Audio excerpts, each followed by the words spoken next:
welcome back to our English class. So, നോക്കൂ മക്കളെ നമ്മൾ കഴിഞ്ഞ ക്ലാസ്സിൽ നമ്മൾ ഡിസ്കസ് ചെയ്തത് റിപ്പോർട്ട് സ്പീച്ച് ആണ് അല്ലേ.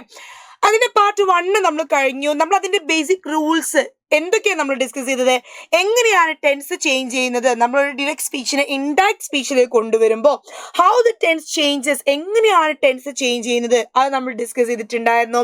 നെക്സ്റ്റ് നമ്മൾ how the pronouns they change, pronouns എങ്ങനെയാണ് ചേഞ്ച് ചെയ്യുന്നത്, പിന്നെ നമ്മൾ എന്താണ് ഡേയ്സ്, ടൈം, ഇതൊക്കെ എങ്ങനെയാണ് ഡിറക്റ്റ് ടു ഇൻഡയറക്റ്റ് എന്നുള്ളത് നമ്മൾ എന്ത് ചെയ്തു, കഴിഞ്ഞ ക്ലാസ്സിൽ നമ്മൾ ഡിസ്കസ് ചെയ്തിട്ടുണ്ട്.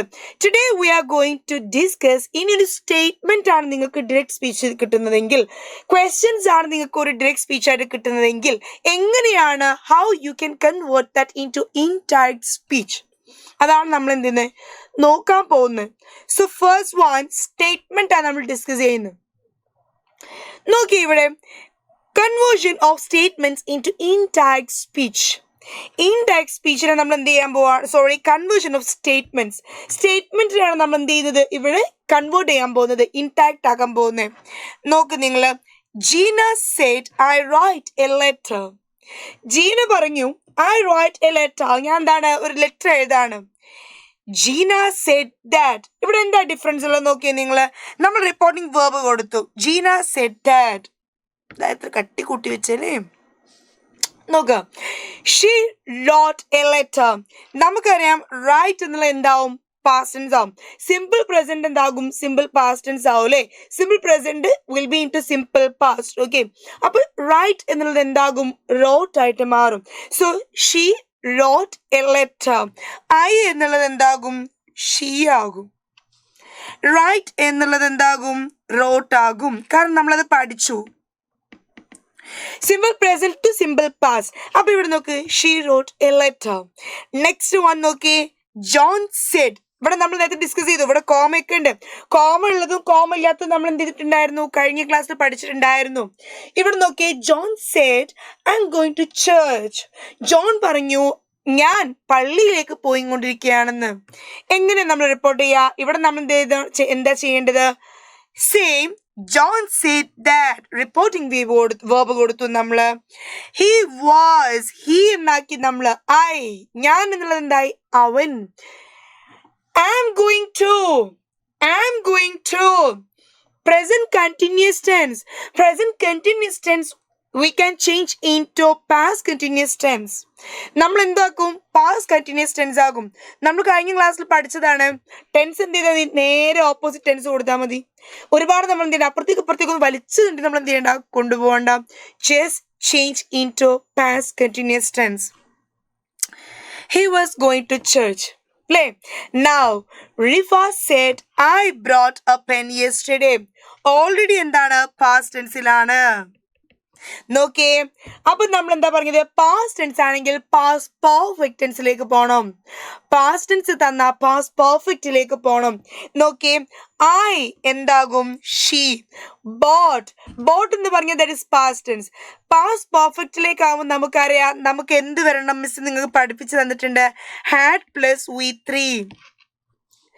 പ്രസന്റ് പെർഫെക്റ്റ് ആണെങ്കിൽ has or have plus V3. Past perfect ആണെങ്കിൽ had plus V3 form of the verb. So it is she had bought a pen. ഇവിടെ ഒരു വസ്തുവും കൂടി ഉണ്ട്, എന്താ, yesterday. yesterday എന്തായിട്ട് മാറും, the day before. ഇത്രയേ ഉള്ളൂ കാര്യം. He said, I bought this pearl for my mother. It's a statement. ഞാൻ ഈ പേൾ വാങ്ങിയത് എൻ്റെ അമ്മയ്ക്ക് വേണ്ടിയിട്ടാണ്. I bought. നോക്കൂ, he said, നമ്മൾ റിപ്പോർട്ടിംഗ് വേർബായ ദാറ്റ് കൊടുത്തു. I എന്നുള്ളത് എന്തായി മാറി, ഇവിടെ he ആയിട്ട് മാറി. Now, next one എന്താ ഇവിടെ, bought past tense ആണ്. past tense എന്താക്കും, നമ്മൾ past perfect ആക്കും. So past perfect tense എന്തായിട്ട് മാറും, had bought. This എന്നുള്ളത് നമ്മൾ അതിൽ പഠിച്ചിട്ടുണ്ട്, this എന്തായിട്ട് മാറും, that ആയിട്ട് മാറും. Pearl will be pearl. My mother, that will be his mother. അവന്റെ അമ്മയ്ക്കുള്ളതാണ്, എൻ്റെ അമ്മയ്ക്കുള്ളതാണ്, അവന്റെ അമ്മയ്ക്കുള്ളതാണ്. That's it. Now the next question is, I had never eaten meat. I have never eaten meat. He explained. ഞാൻ ഒരിക്കലും എന്ത് കഴിച്ചിട്ടില്ല, meet കഴിച്ചിട്ടില്ല. He explained. നോക്കൂ, നമ്മളിത് എങ്ങനെ മാറ്റും? He explained that reporting verb. I, he, have never eaten, had never eaten meat. Very simple. Exact past tense അങ്ങ് കൊടുത്തു. Now, White said I was playing cricket. White പറഞ്ഞു ഞാൻ ക്രിക്കറ്റ് കളിച്ചുകൊണ്ടിരിക്കുകയായിരുന്നു. White പറഞ്ഞു അവൻ ക്രിക്കറ്റ് കളിച്ചുകൊണ്ടിരിക്കുകയായിരുന്നു. റിപ്പോർട്ടായില്ലേ? നോക്കേ, White said that reported verb വന്നു. I എന്നുള്ളത് he ആയി. Was playing എന്നുള്ളത് എന്തായി? നോക്ക്, ഇവിടെ was playing past continuous ആ. നമ്മൾ എന്താ പഠിച്ചത്? പ്രസന്റ് കണ്ടിന്യൂസിനെ നമ്മൾ പാസ്റ്റ് കണ്ടിന്യൂസിലാക്കും. ഇത് പാസ്റ്റ് കണ്ടിന്യൂസ് ആണ്, മക്കൾക്ക് കൺഫ്യൂഷൻ ആയി പോവരുത്. പാസ്റ്റ് കണ്ടിന്യൂസിനെ നമ്മൾ എന്തിലേക്ക് ആക്കണം? പാസ്റ്റ് പെർഫെക്റ്റ് കണ്ടിന്യൂസിലേക്ക് ആക്കും.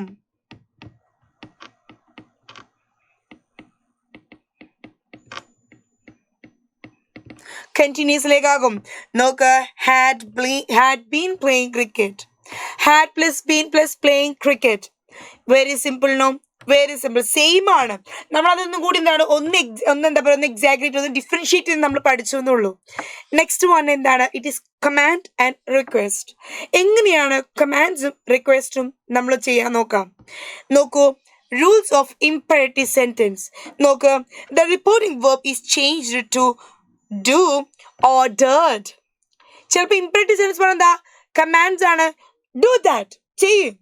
ചിലപ്പോൾ പ്ലീസിങ് ആയിരിക്കും. Can you please do that? Request ആകാം, ഹംബിൾ ആകാം, പൊലൈറ്റ് ആകാം. അതിനനുസരിച്ച് നമ്മൾ എന്ത് ചെയ്യണം? റിപ്പോർട്ട് ചെയ്യുന്ന സമയത്ത് നമ്മൾ എന്ത് ചെയ്യണം? റിപ്പോർട്ടിംഗ് verb ചേഞ്ച് ചെയ്യണം. അങ്ങനെയുള്ള ഇംപെറേറ്റീവ് പല കമാൻഡുകൾ, റിക്വസ്റ്റുകൾ, അങ്ങനെയുള്ളതിന്റെ റിപ്പോർട്ടിംഗ് verb ആയിട്ട് നമുക്ക് ഉപയോഗിക്കാം. ദാറ്റ് എല്ലാം ഓർഡേർഡ്, കമൻറ്റഡ്, അഡ്വൈസ്ഡ്, നോക്കേ, told, requested, suggested, forbade, etc. As per the meaning of the sentence. എന്താണോ തന്നിരിക്കുന്ന സെന്റൻസിന്റെ മൊത്തമുള്ള അർത്ഥം, meaning, the whole sense, the whole meaning, the complete meaning. Based on that, we can select any of these verbs. Okay. Now, the tense remains unchanged. കമാൻഡ്സോ imperative tense എന്ത് ചെയ്യുന്നില്ല? Imperative സെന്റൻസിനെ tense change ചെയ്യുന്നില്ല. ഇതുവരെ നമ്മൾ പഠിച്ചത് എന്താ? Tense will be changed. But here we are learning that when we are changing direct speech into indirect speech, which type of sentence? Imperative sentence. The tense, it is not changing. നോക്കൂ, we used to before the verb. നോക്ക്, to. നോക്കിയേ നിങ്ങൾ, in case of negative sentences, do is removed and to is placed after not. അഥവാ in case of negative sentences, do is removed. നമ്മൾ എന്ത് ചെയ്യും? do അങ്ങ് മാറ്റും. നെഗറ്റീവ് സെന്റൻസ് ആണെങ്കിൽ അതിന് നമ്മൾ to is placed after not. not to നാക്കും. നോക്കൂ, എക്സാമ്പിൾ നോക്കിയേ. He said, അവൻ പറഞ്ഞു, give me some money please. ഇവിടെ നമ്മൾ മനസ്സിലാക്കണം, this is an imperative sentence because please എന്നുള്ളത് വന്നു. എനിക്ക് കുറച്ച് പൈസ തരണം. So this is a request. This is a request. It's a request. അപ്പോൾ we should understand that it is an imperative sentence. നമ്മൾ എങ്ങനെ പറയാ? റിക്വസ്റ്റ് ആണ്. He requested me. എന്തിനാണ്? To give him some money. That's it. ഇത്ര എഴുതിയാൽ മതി. Now the next one. നോക്കിയേ നിങ്ങൾ, conversion of commands and requests into indirect speech. He said open the door. അവൻ പറഞ്ഞു എന്താണ്? ഡോർ ഓപ്പൺ ചെയ്യാൻ. He ordered. എന്തിനാണ്? നമുക്കറിയാം, I want to play. He told me that he wanted to play. So ഒരു ആക്ഷനിലേക്ക് connect ചെയ്യെങ്കിൽ നമുക്ക് എന്ത് വേണം? to വേണ്ടേ? To open, to study, to dance, to play, to sing, to work, to dance. Like that. ഇവിടെ നോക്കിയേ, he ordered to open the door. Next one, the teacher said to the student, complete your work. എന്താ teacher അവനോട് work complete ചെയ്യാൻ പറഞ്ഞു. Let's see how the answer. The teacher advised എന്ന് പറയാം.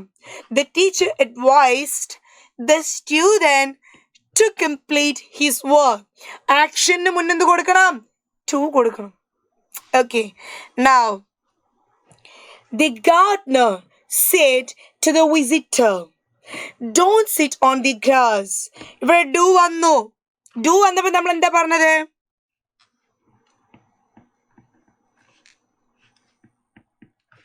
not to കൊടുക്കണം. reported speech indirect ആകുമ്പോൾ do. imperative sentenceൽ do വന്നാൽ നമ്മൾ എന്ത് കൊടുക്കണം? not plus to. Okay, now the gardener said to the visitor, don't sit on the grass. എന്താ നോക്കിയേ? the gardener warned the boy. എന്താണ്? do മാറ്റണം.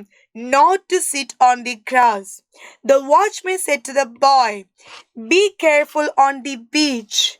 The watchman warned. ഇവിടെ എന്താണ്? ശ്രദ്ധിക്കാനാണ്. warned the boy. എന്തിനാണ്? to be careful on the beach. Okay, understood now? Is it clear? Hope it is clear. So നമ്മൾ എന്ത് ചെയ്യാം? റിപ്പോർട്ട് സ്പീച്ച് പഠിക്കുമ്പോൾ ആദ്യം അതിന്റെ ബേസിക് റൂൾസ് പഠിച്ചു. നമ്മൾ ഡിസ്കസ് ചെയ്തു. ടെൻസ് നമുക്ക് എന്ത് ചെയ്യണം? ടെൻസ് നമ്മൾ ചേഞ്ച് ചെയ്യണം. പ്രൊനൗൺസ് നമ്മൾ ചേഞ്ച് ചെയ്യണം, അല്ലേ? അതിനുശേഷം എന്താ? ഡേയ്സ്, ടൈം, കാര്യങ്ങളൊക്കെ എന്ത് ചെയ്യണം? We should change. ഇന്ന് നമ്മൾ ഡിസ്കസ് ചെയ്തത് എന്താ? when it comes as statements or imperative sentence, or a statement or imperative sentence, so when we are changing into intact speech, how the rules change. എങ്ങനെയാണ് rules change ചെയ്യുന്നത്? So we learn that നമ്മൾ എന്താണ്? imperative ആണെങ്കിൽ അതിന്റെ negative എന്ത് വരുന്നില്ല? do വന്നാൽ we should use not to. അല്ലേ? നമ്മളത് പഠിച്ചു. So imperative sentence അതിന്റെ മീനിങ് അനുസരിച്ചിട്ട് നമ്മൾ എന്ത് ചെയ്യണം? intact സ്പീച്ച് ചെയ്യുന്ന സമയത്ത് ordered, commanded, warned, advised, requested എന്നുള്ള റിപ്പോർട്ടിംഗ് verb നമ്മൾ ആഡ് ചെയ്യണം. അപ്പൊ ഈ കാര്യങ്ങൾ എന്ത് ചെയ്യുക? Please keep in your mind and practice more and more questions. Thank you.